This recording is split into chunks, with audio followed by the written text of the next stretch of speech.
Hi, I'm Leonardo Rolla, and this is the second video of the series of lectures of the module ST342, Mathematics of Random Events. This video is separated into 4 parts.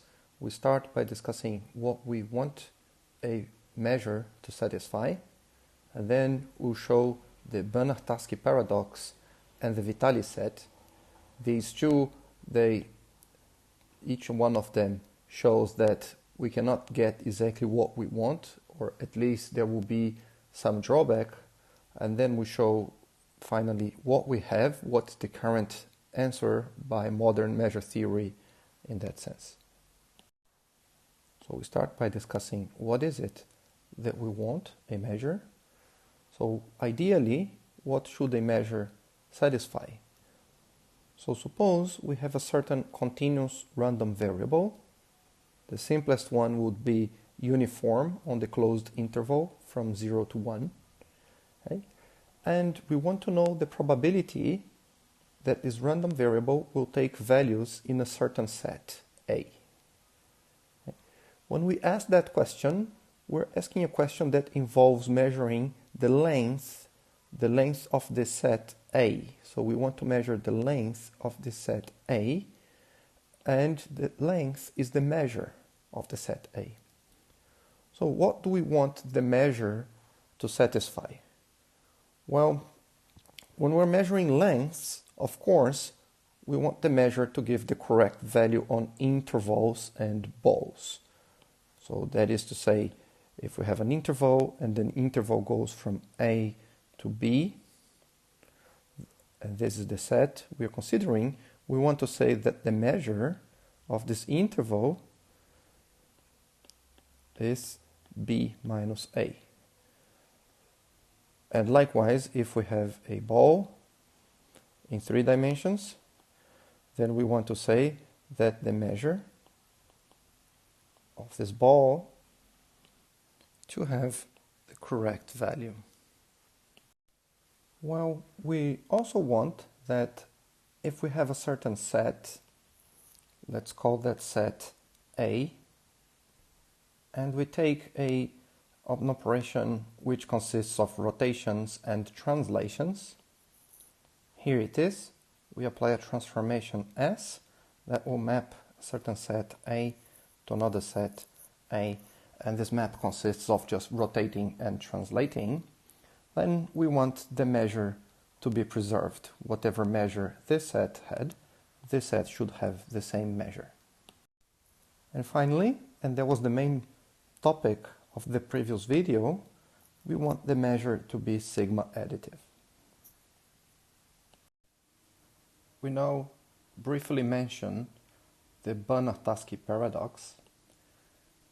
First, there's a definition. An isometry is a map that will preserve distances and angles. Here's an example of an isometry. That's what we discussed a few slides back. So we had a set, and now we have essentially the same set. It has just been translated and rotated. That means this transformation here is an isometry.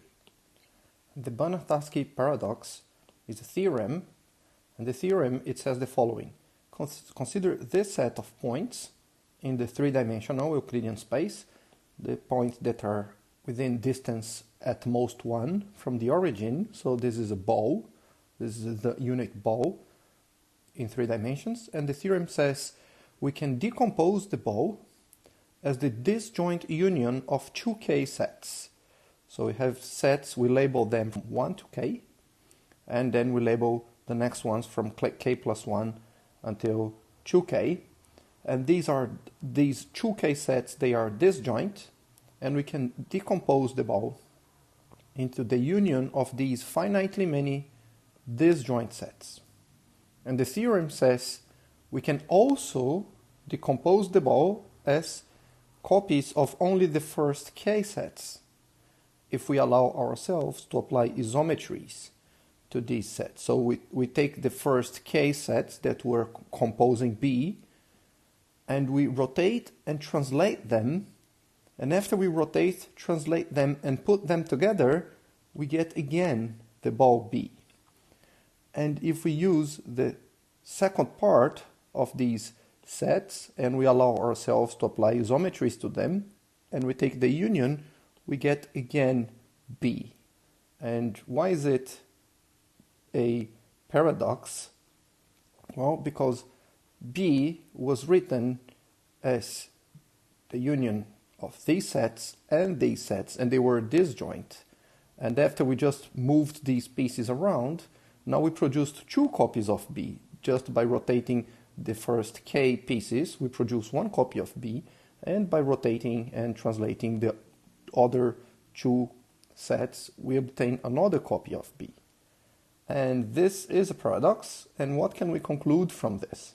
Well, assume each of these two K sets has a well-defined volume. So assume that we can measure these sets and assign a volume to them. And we denote this volume by V1, V2, V3, all the way up to V2K. Then I ask, what is the volume of B? What is the volume of B? Well, first it is the sum of all these V1, V2, etc. up to V2K because of this. But also it is less than the sum of the volume of the first K sets. And it's also less than or equal to the sum of the volume of the other K sets. And that's a big problem, isn't it? So the conclusion is, well, at least one of these sets, or quite a few of them actually, is not measurable. We cannot assign a volume to it without breaking important properties of what we want to measure theory to have